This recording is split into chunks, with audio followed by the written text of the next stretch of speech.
پیارے رسول صلی اللہ علیہ وسلم کے پیارے صحابی ابو ہریرہ فرماتے ہیں، رسول اللہ صلی اللہ علیہ وسلم نے فرمایا 3 چیزیں ایسی ہیں جن کی ہم آپ کو نصیحت کرتے ہیں جو نجات دینے والی ہیں، اور 3 ہی چیزیں ایسی ہیں جن کی ہم آپ کو نصیحت کرتے ہیں جو بڑی مہلک ہیں اور ہلاک کر دینے والی۔ 3 چیزیں نجات دینے والی، فرمایا اللہ کا خوف، خلوت میں بھی اور جلوت میں بھی۔ کوئی دیکھے نہ دیکھے، اللہ دیکھ رہا۔ اللہ کا خوف، خلوت میں بھی جلوت میں بھی، خوف خدا۔ ایک بچی رات کی تاریکی میں اپنے گھر جانے لگی تو اس جگہ سے گزرنا ہوا جہاں ہندوؤں کا علاقہ تھا، اور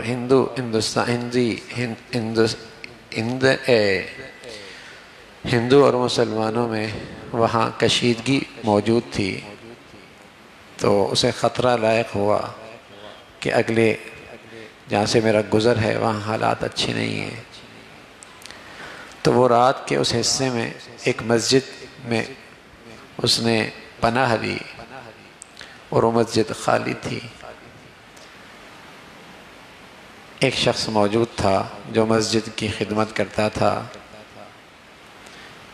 جب اندر خلوت میں اور تنہائی میں اور اس خالی جگہ پہ حاضر ہوئی تو تقاضا کیا کہ مجھے پناہ چاہیے، تو وہ شخص گھبرایا، لوگ بدگمان ہوں گے، اچھا نہیں ہے یوں۔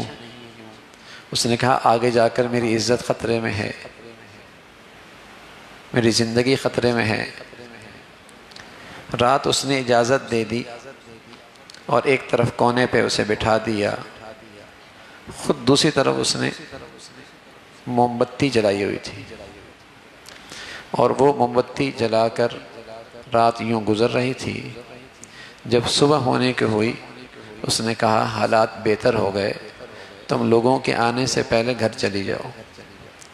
اس نے کہا ضرور چلی جاؤں گی، لیکن یہ بتاؤ کہ رات بھر تم اپنے انگلی کو کیوں جلا رہے تھے آگ کے قریب کر کر کے؟ رات بھر میں نے یہ منظر دیکھا، تم بار بار اپنی انگلی کو آگ کی طرف قریب کرتے اور اسے جلا رہے ہوتے۔ اس نے کہا سچ ہی ہے کہ تنہائی تھی، اور نہ قانون کی یہاں رسائی تھی، نہ کسی انسان کی کوئی نظر تھی، اور تم بھی مجبور تھی، شیطانیت غالب آتی تھی۔ میں اپنے نفس کو شیطانیت کو سمجھاتا، دیکھ دنیا کی آگ تو تجھ سے برداشت نہیں ہے، تجھے کل قیامت میں جہنم کی آگ جو اللہ نے لگائی ہے وہ کیسے برداشت ہوگی؟ نار اللہ الموقدہ، وہ تو اللہ کی آگ ہے، التی تطلع علی الافئدہ، جو صرف جسموں کو نہیں جلاتی، وہ تو دلوں کو بھی جلا ڈالتی ہے۔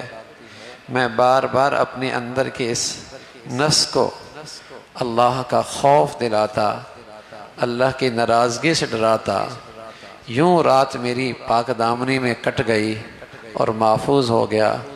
تو جو خلوتوں میں اپنے اللہ کو نہیں ناراض کرتا اور اس کا حیا اور خیال رکھتا ہے، پھر اللہ رب العزت جلوتوں میں لوگوں کے دلوں میں اس کی محبت اور عزت اور وقار بٹھا دیتے ہیں۔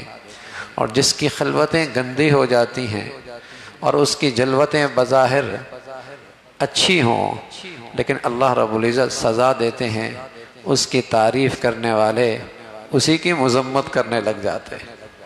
خلوتوں کے گناہوں کا اثر جلوتوں میں ضرور ہوتا ہے، اور باہر کی زندگی اور اجتماعی زندگی میں اس کے اثرات ضرور پڑتے ہیں۔ تو رسول اللہ صلی اللہ علیہ وسلم نے نصیحت فرمائی کہ 3 چیزیں نجات دینے والی ہیں، فَتَقْوَى اللَّهِ فِي السِّرِّ وَالْعَلَانِيَةِ، ہر حال میں اللہ سے ڈر، خلوت میں ہو، تنہائیوں میں ہو، کوئی نہیں دیکھ رہا لیکن اللہ دیکھ رہا ہے۔ اللہ کی نظر تو ہے نا۔ حیا، سب سے بڑا حیا یہ ہے۔ حیا کیسے کہتے ہیں؟ ماں باپ کا سے شرم و حیا ہو، اپنے اساتذہ سے شرم و حیا ہو، اپنے محسنوں سے شرم و حیا ہو، اور ان سب کے جو بڑوں کا بڑا ہے وہ تو اللہ ہے نا، اس سے بھی شرم و حیا ہو۔ یہ بڑی خوبی ہے نا کہ ماں باپ سے آدمی کو شرم آتی ہو، اسے شرم و حیا ہو، اس میں اپنے محسنوں سے اسے حیا اور لحاظ ہو، اور اپنے بڑوں کا اسے لحاظ اور شرم ہو۔ لیکن ان سب کا بڑا کون ہے؟ ان سب کا بڑوں کا بڑا تو اللہ کی ذات ہے۔ تو پھر شرم و حیا کا تقاضا ہے کہ آدمی خلوتوں میں اس سے بھی حیا کرے اور اس کا بھی لحاظ رکھے، خلوتیں۔ تو رسول اللہ صلی اللہ علیہ وسلم نے فرمایا فَتَقْوَ اللَّهِ فِي السِّرِّ وَالْعَلَانِيَةِ۔ بس اوقات آدمی جلوتوں میں لوگوں سے شرماتا ہے اور تنہائیوں میں اللہ سے نہیں شرماتا۔ جلوتوں میں لوگوں سے شرماتا ہے، لوگ کیا کہیں گے، لیکن تنہائیوں میں اللہ سے نہیں شرماتا کہ اللہ کیا کہیں گے۔ جوانی خراب کر رہا ہوتا ہے، شباب خراب کر رہا ہوتا ہے، اپنی جسم سے گناہ کر رہا ہوتا ہے، اپنی جوانی برباد کر رہا ہوتا ہے، اسے یہ لحاظ نہیں ہوتا کہ یہ وہ ذات بھی تو دیکھ رہی ہے۔ فَتَقْوَ اللَّهِ فِي السِّرِّ وَالْعَلَانِيَةِ، جلوتوں میں خلوتوں میں اللہ سے ڈرنا۔ وَالْقَوْلُ بِالْحَقِّ فِي الرَّضَاءِ وَالسَّخَطِ، کسی سے آپ کا تعلق ہو یا کسی سے آپ ناراض ہوں، کسی سے آپ سے طبیعت ملتی ہو، کسی سے آپ کی طبیعت نہیں ملتی ہو، لیکن آپ ہمیشہ انصاف کی بات کیا کریں۔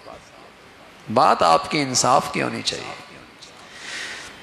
طرفداری نہیں ہونی چاہیے اس خیال سے کہ اس کا میرا تعلق نہیں، یہ میری برادری کا نہیں، میرے قوم کا نہیں، میرے مزاج کا نہیں، اس سے میری مناسبت نہیں، تو تیری بات میں ناانصافی نہیں ہونی چاہیے۔ تیری بات انصاف کی ہو، تو بات ہمیشہ صحیح کرے، حق کا ساتھ دے، انصاف کا ساتھ دے، عدل کا ساتھ دے، نفسانیت کا ساتھ نہیں، برادری کا نہیں، قوم کا نہیں، رشتے کا نہیں، حق کا ساتھ دے کہ صحیح کیا ہے، صحیح کیا ہے، انصاف کیا ہے۔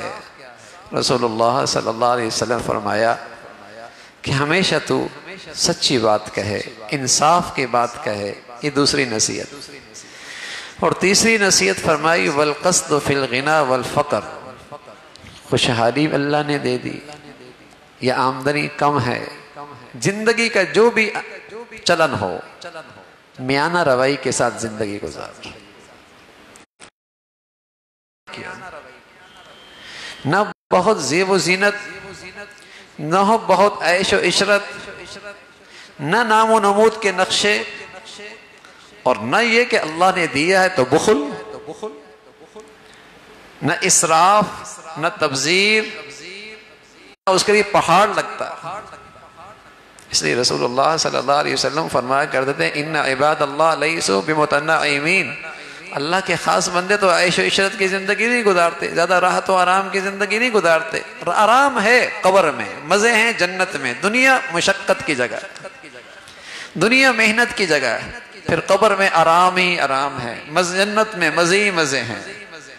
لیکن یہاں تو ایسی زندگی ہو کہ آپ کا جسم مشقت اٹھا سکتا ہو، مجاہدہ اٹھا سکتا ہو، تحمل کر سکتا ہو۔ تو رسول اللہ اب ہمارے بچے ایسی عیش و عشرت کی زندگی، ایسے آرام دہ کی زندگی، ان کے لیے ذرا سی تکلیف، نیکی کیا مجاہدہ ناقابل برداشت، ناقابل برداشت، ایک خاص زندگی کے عادی ہیں۔ تو حضور علیہ السلام فرمان لگے زندگی میانہ روی ہے، نہ بہت اونچی اور بہت ایسی بھی نہیں کہ کوئی کہے یہ تو کوئی مانگنے والا ہے۔ اللہ کی دی نعمتوں کا اظہار تمہارے جسم پہ ہو، اللہ کی دی نعمتوں کا اظہار تمہاری زندگی میں نظر آئے، میانہ روی۔ اور سچ یہ ہے میرے عزیزو، اوپر جانا آسان ہے لیکن آمدنی ہمیشہ ایک جیسے نہیں ہوتی۔ لیکن اوپر چلے گئے، آمدنی کم ہو گئی، اب نیچے آنا ایسا ہے جیسے خودکشی کرنا ہے، بہت مشکل ہے۔ اوپر جانا آسان ہے لیکن نیچے آنا بڑا مشکل ہے۔ اور عزیزو، آمدنی اختیار میں نہیں، ضروری نہیں کہ ابا کی آمدنی کے جو ذرائع ہیں بیٹے کے بھی ویسے ہوں، ضروری نہیں ابا کے گھر میں جو آمدنی کے ذرائع ہیں بیٹی کے گھر میں وہی ذرائع ہوں۔ اوپر نیچے حالات آتے ہیں، لیکن جب میانہ روی زندگی گزر رہی ہوگی تو پریشانی نہیں ہوگی، پریشانی نہیں ہوگی، زیادہ مسائل نہیں کھڑے ہوں گے۔ آمدنی اختیار میں نہیں، خرچ اختیار میں۔ اس لیے رسول اللہ صلی اللہ علیہ وسلم فرمایا کرتے تھے میانہ روی تو آدھی معیشت ہے، والقصد نصف المعیشہ، میانہ روی کے ساتھ زندگی گزارنا یہ آدھی معیشت ہے۔ آج بدقسمتی کیا ہے، ہماری زندگی کے اور ہماری قومی سطح کے جتنی چیزیں ہیں اس میں اخراجات اتنے بڑھا دیے، اس کے اندر زندگی کا اسراف اتنا بڑھ گیا، اب زندگی کی مشینری چلانے کے لیے خرچے پورے نہیں ہیں، اب قرضوں کے بغیر زندگی گزر ہی نہیں سکتی، ایک مخصوص زندگی کا معیار بنا لیا، اس سے نیچے آ ہی نہیں سکتے۔ جب ہندوستان سندھ میں موجود تھے تو ابتداء انہوں نے مسلمانوں کو قرضے دیے اور بہت سستے داموں دیے، اور ایسا ایسا مسلمان قرضے لیتے رہے، لیکن جو ان کی زندگی کا ایک معیار بڑھتا چلا گیا اب وہ قرضوں کے محتاج ہو گئے، اور اس زندگی کے وہ محتاج ہو گئے۔ اب انہوں نے سود کی رقم بڑھا دی، آہستہ آہستہ سود اور بڑھاتے چلے گئے، اور ایک وقت آیا تاریخ والوں نے لکھا کہ مسلمانوں کے بچیوں سے دہلی کے گندگی کے اڈے چلتے تھے، کیوں؟ سود میں دیے گئی تھی، وہ سود میں دی گئی تھی، پیسے نہیں تھے، معیار زندگی تھی، بچیاں بیچنی پڑی۔ تو آج دنیا بھی مسلمانوں کے ساتھ ایسے کر رہی ہے، پہلے تو اسے پڑھایا ایسے، سکھایا ایسے کہ اسٹیٹس بڑھا دو، زندگی کا معیار بڑھا دو، اور بڑھا دیا۔ پہلے سستے داموں سود دیے، اب بڑھاتے چلے گئے، پابندیاں بڑھاتے چلے گئے، شرائط بڑھاتے چلے گئے۔ اب وہ قرضہ دینے کے لیے ہر وہ شرط لگاتے ہیں جس سے مسلمانوں کی قدریں برباد ہوتی ہیں، جس سے مسلمانوں کی عزت ناموس برباد ہوتی ہے، جس سے مسلمانوں کے شرم و حیا، عفت، پاک دامنی، ایمان سب خطرے میں پڑ جاتا ہے، لیکن لینا پڑتا ہے، اس لیے کہ اس مخصوص زندگی کے عادی ہو چکے ہیں۔ تو رسول اللہ صلی اللہ علیہ وسلم کی زندگی کے اصول نہیں نا مسلمانوں کے سامنے۔ آپ نے کیا فرمایا؟ جتنے آمدنی ہو اخراجات اس سے کم کرو، اپنے پاؤں سمیٹ کے رکھو، چادر سے آگے پاؤں نہ پھیلاؤ، زندگی کا انداز ایسا اختیار کرو۔ والقصد نصف المعیشہ، میانہ روی زندگی کی یہ آدھی معیشت ہے۔ تو آپ علیہ الصلوۃ والسلام نے یہ 3 نصیحتیں فرمائی، ہر حال میں اللہ سے ڈرنا، اور ہمیشہ انصاف کا، حق کا، سچائی کا وہ آپ کی زبان سے نکلے، کسی کی طرفداری زبان، قوم، علاقے، برادری اس بنیاد پر نہ ہو۔ اور ساتھ فرمایا میانہ روی کی زندگی ہو، اور فرمایا 3 چیزیں آدمی کو ہلاک کر دیتی ہیں۔ ایک فہون متبعون، ایک تو ہے جب آدمی نفس پرست بن جائے، من کا راجہ، کیا کہتے ہیں؟ من کا راجہ، جو من میں آیا وہ کرنا ہے، نفس پرست، من کا راجہ، جو من میں آیا، جو طبیعت میں آیا بس وہ کھانا ہے، وہ پہننا ہے، وہ لینا ہے، وہ زندگی گزارنی ہے، وہ خواہش پوری کر، جو من میں آیا، اس کے لیے کوئی قید نہیں ہے، اس کے لیے کوئی حدود نہیں ہے، اس کے لیے کوئی پابندی نہیں ہے، بس میرے دل میں آ رہا ہے، بس میں نے یہ کرنا ہے۔ نفس پرست آدمی، اللہ حفاظت فرمائے، یہ دین کی شکل بھی بگاڑ دیتا ہے، کیونکہ اس کی طبیعت میں دین کی یہ شکل یہ پسند نہیں ہے نا، تو وہ اپنے آپ کو نہیں بدلے گا، دین کے اس عمل کو بدل دے گا، دین کی اس شکل کو بدل دے گا، دین کے اس حکم کو بدل دے گا جو اس کے نفس کی غذا کو مہیا کر، نفس کی غذا مہیا کر، دین کی شکل بدل دے گا۔ اب دیکھو نا، پہلے 14 صدیوں سے 20 تراویحیں ہو رہی تھیں، حکمرانوں کا جی چاہا اس کو 10 کر دی، پھر کوئی آئے گا اس کو 5 کر دے گا، پھر کوئی آئے گا اس کو 4 کر دے گا، پھر ایک ایسی مخلوق بھی آئے گی بولے کہ تراویحوں کوئی فرض تھوڑی ہے، ضروری تھوڑی ہے، پڑھنے کی ضرورت کیا ہے؟ اسی دنیا اتنی مصروف ہو چکی ہے، مشغول ہو چکی ہے، زندگی کے اتنے تقاضے، کون 1 گھنٹہ لگا دے، 1.5 گھنٹہ تراویحوں کے لیے 20 تراویحیں پڑھے؟ کوئی ضروری تھوڑی ہے۔ یہ نفس پرستی ہے، یہ نفس پرستی، دین کی شکلیں بھی بدل جائیں گی، دین کی احکامات ہی بدل دیں گے، کیونکہ اس نے اپنی خواہش پوری کرنی ہے۔ اور پھر آنے والی نئی نسل سمجھے گی شاید اسی کا نام، یہ بھی ایک فرقہ ہے، یہ بھی ایک کوئی مذہب ہے، شاید یہ بھی کوئی شریعت کا حکم ہے کہ 4 ہو گئی، 6 ہو گئی، 10 ہو گئی، جو بس یہ بھی کوئی حکم آ گیا ہے۔ اس کے پیچھے یہ نفس پرستی ہے۔ تو رسول اللہ صلی اللہ علیہ وسلم فرمایا ہلاک کر دینے والی چیزیں ہیں جب کوئی آدمی نفس پرست بن جائے، من کا راجہ بن جائے۔ اور فرمایا دوسری چیز وَشُحٌ مُطَاعٌ، ایسا بخل جس کی پیروی کی جائے۔ اور سب سے بڑھ کر جو خطرناک بیماری آپ نے فرمائی وَإِعْجَابُ الْمَرْءِ بِنَفْسِهِ وَهِيَ أَشَدُّهُنَّ، فرمایا خود پسندی، خود پسندی۔ ایک آدمی خود پسند بن جائے نا، بس کہ میری پسند ہی ٹھیک ہے اور میرا فیصلہ ہی ٹھیک ہے اور میری رائے ہی ٹھیک ہے، شریعت کیا کہہ رہی ہے، نبی کیا کہہ رہا ہے، اللہ نہیں، میری رائے ہی ٹھیک ہے۔ حضور علیہ الصلوۃ والسلام نے فرمایا یہ بڑی خطرناک بیماری ہے، کیونکہ کوئی آدمی اس کو نصیحت بھی کرے نا برا مناتا ہے، کوئی اس کو نصیحت بھی کرے تو برا مناتا ہے، کوئی اس کی رہنمائی بھی کرے تو اس کو اپنا دشمن سمجھتا ہے۔ تو آپ نے فرمایا یہ 3 چیزیں آدمی کو ہلاک کر دیتی ہیں، جب آدمی نفس پرست بن جائے، انتہا درجے کا بخیل بن جائے، اور اسے اپنی غلطیوں کا احساس ہی نہ رہے، اپنی برائی کا احساس ہی نہ رہے۔ اللہ ہم سب کی حفاظت فرمائے، خوبیاں نصیب فرمائے، برائیوں سے محفوظ فرمائے۔ اللہم لک الحمد کلہ ولک الشکر کلہ، اللہم لک الحمد کلہ ولک الشکر کلہ، اللہم اعنا علی ذکرک و شکرک و حسن عبادتک، اللہم اعنا علی ذکرک و شکرک و حسن عبادتک، نستغفر اللہ ونتوب الیک، نستغفر اللہ ونتوب الیک، سبحان ربک رب العزة عما یصفون وسلام علی المرسلین والحمد للہ۔